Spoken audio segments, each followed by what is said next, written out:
Na nekoč praznem podstrešju klasicistične stavbe ob Dravi je zaživela svetla in mladostna mansarda. Njena prenova ne predstavlja zgolj domiselne rešitve za izrabo prostora pod streho, temveč tudi poklon arhitekturni dediščini in mestnemu utripu. Takšni posegi mestu vračajo življenje, stanovalcem pa prinašajo višjo kakovost bivanja. Ta pogled ni le okno v svet, temveč v dušo Maribora. In iz vsakega kotička te mansarde se razkriva čudovita strešna krajina mestnega jedra, ki od jutra do večera spreminja odtenke ter utrip. Andrej, tole stanovanje je v eni zelo zanimivi stavbi klasicističnega videza in me zanima, kakšna je njena zgodovina. Ja, hiša ima izjemno lokacijo, je na križišču dveh najbolj pomembnih ulic v mestu, Gosposke ulice in Slovenske ulice. V tej formi jo je sprojektiral in načrtoval arhitekt Andrej Černiček leta 1887 in je bila namenjena pravzaprav hotelu, sobam za tujce in zanimivo pritličju bil koncertni salon. Zanimivo iz klasicizma, kaj se naučimo, je, da so vsa okna enaka, vsa podoba stavbe zelo usklajena, vendar je videti, da je v tem srednjeveškem mestnem jedru ta hiša bila nekaj zelo modernega za ta čas, nekaj zelo sodobnega. 2 etaži, vse druge hiše na Slovenski ulici ima 1 etažo nad pritličjem. Ta pa je imela 2 etaži in seveda neko popolnoma drugačno funkcijo od stanovanjskih hiš v tej okolici. Ko je v 20. stoletju hotel v stavbi zaprl svoja vrata, so tam uredili stanovanja, medtem ko je podstrešje ostalo dolgo časa neizkoriščeno. In kako to, da so se šele v zadnjem času ti podstrešni prostori začeli razvijati? Zdaj, avstro-ogrska doktrina arhitekturna je bila, da ljudje ne živijo v kleteh in ne na podstrešjih, zato ker v kleteh živijo, tak je bila doktrina, podgane, na podstrešjih pa golobi. In mi kot arhitekti se danes srečujemo z nekimi drugimi zahtevami po življenju in v podstrešju različe to, da pravzaprav občudujemo strešno krajino, da imamo poglede na to, kar je v starem mestnem jedru sicer nevidno. Strehe, dimniki, stolpi, kukerli in te zgodbe in je to neka nova tehnološka zasnova, da lahko primerno zahtevam iz različnih predpisov živimo tudi nad zadnjim nadstropjem. Zdaj, ta zgodovina tega projekta je že, mislim, več kot 14 let stara, namreč gradbeno dovoljenje je pripravil moj kolega Damir Črnoga leta 2011 in je bilo izdano 2012 in potem je počivalo to podstrešje. Zdaj v hiši s sicer 14 stanovanji je vsaki nov poseg neka nova zgodba. Hiša je zavarovana kot hiša v območju kulturne dediščine in je zavarovana, zdaj predlagam celo za zavarovanje kot spomenik lokalnega pomena. Tako da smo se kar usklajevali z lokalnim zavodom za varstvo kulturne dediščine. Tisto, kar smo pa arhitekturno hoteli, je recimo v tej stanovanji dobro vidno, da svetloba nekako prhne skozi prostor. Zdaj smo v dnevni sobi, iz vzhoda imamo svetlobo, iz zahoda imamo svetlobo in ona lije skozi prostor in ti se počutiš ves čas, kot da si zunaj. Dejan, v tej mansardi se zdi, da prav kraljujejo tale velika strešna okna in me zanima, kaj prostoru prinese tako obsežna zasteklitev. Tukaj gre za kombinacijo strešnega okna z fiksnim spodnjim elementom.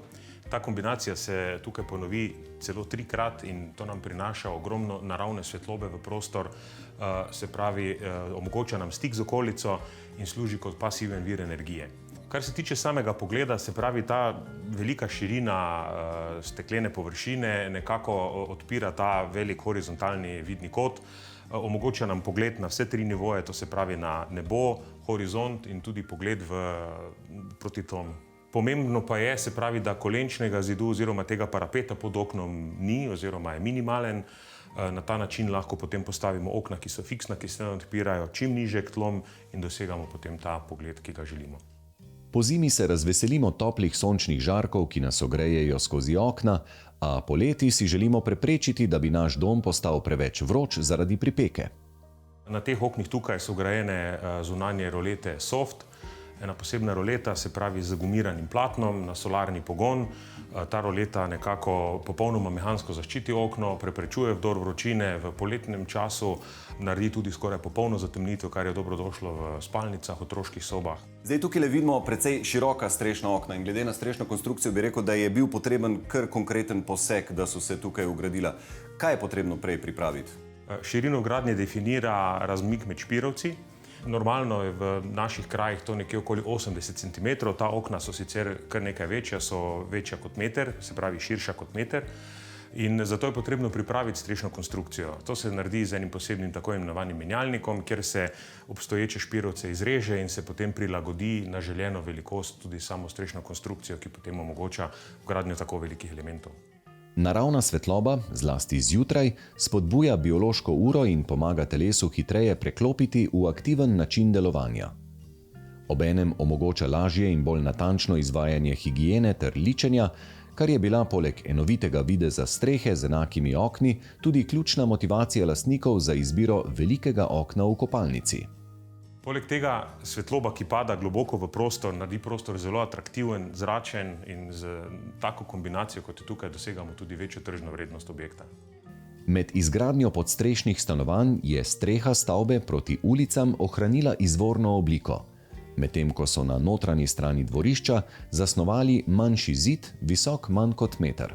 Tako so mansardnim stanovanjem zagotovili manjše lože oziroma terase, ki so subtilno vdelane v streho. Kaj pa izziv poševnin? To pomeni, prostor je samo do nekje zares uporaben. Arhitektura operira samo takrat, ko so prostori osvetljeni. Svetloba potuje skozi prostor, poševnina je pri tem ne ovira, zaradi tega, ker imamo krasne tehnološke rešitve za velika okna. Jaz se strinjam, da bi prostori izgledali relativno skromno in bedno, če bi imeli majhno zenitalno osvetlitev, pa majhno osvetlitev strešnih okn, zaradi tega, ker bi se ostali, pa bi videli ven, pa bi se počutili manj vrednega, zaradi tega, ker ste notri v enem brlogu, skozi katerega skozi eno linico gledate. In tu je pri teh stanovanjih uspelo to, da osvetljujete neke prostore in meje prostora pravzaprav niso več važne. Pravzaprav so bolj pomembni kot poševne stene strop, se pravi ta ravni stropovi, pa predvsem podi. Zaradi tega, ker so podi odsevi svetlobe in podi pravzaprav delujejo kot tista baza, ki jo z očesom pravzaprav zapopadete kot prostor. Ampak zdaj, Andrej, če so tukaj najvišje in če malo pobutam po tleh, ali pa če imamo res dobro zabavo, pa malo zaplešemo, a nas spodnji sosedje slišijo in jih s tem motimo? Odgovor je ne, zaradi tega smo se zato zelo trudili. Trudili smo se, da se spodaj lestenci ne premikajo, medtem ko je neka žurka v zgornjem nadstropju. Vedno ima hiša obodni zid, pa sredinski zid, v katerem so tradicionalno potekali dimniki. In ti zidovi imajo tako relativno majhne razpone, pa že obstoječa strešna konstrukcija imela take lesene poveznike, na katere smo obesili novi strop. Se pravi, nov pod, te dve konstrukciji, stropna spodnja in podna zgornja, nista povezani, tako da bi se lahko zvok prenašal. Sosedje ne bojo težili, pa ne samo zato, ker smo v Mariboru, ne? Ne, razen če bi radi prišli na žurko, to pa drugo, pa pridejo.